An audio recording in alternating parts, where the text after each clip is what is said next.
கும்பகோணம் அருகே பூண்டி கிராமத்தினை பேரூராட்சியுடன் இணைப்பதை கண்டித்து 1000க்கும் மேற்பட்டோர் சாலை மறியல் போராட்டத்தில் ஈடுபட்டதால் பரபரப்பு.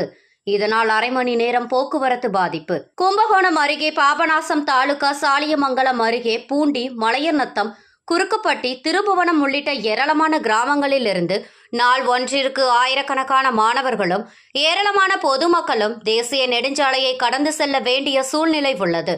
இதனால் அந்த பகுதியில் அடிக்கடி விபத்துகள் ஏற்பட்ட வண்ணம் இருந்து வருவதால் விபத்தை தடுக்கும் வகையில் அரசு மேம்பாலம் அமைத்து தர வலியுறுத்தியும் பூண்டி ஊராட்சியை பேரூராட்சியில் இணைப்பதற்கு எதிர்ப்பு தெரிவித்தும் ஏராளமான பெண்கள் உட்பட ஆயிரக்கணக்கானோர் தஞ்சாவூர், நாகப்பட்டினம் தேசிய நெடுஞ்சாலையான பூண்டி ஊராட்சியில் அமர்ந்து சாலை மறியலில் ஈடுபட்டதால் பரபரப்பு.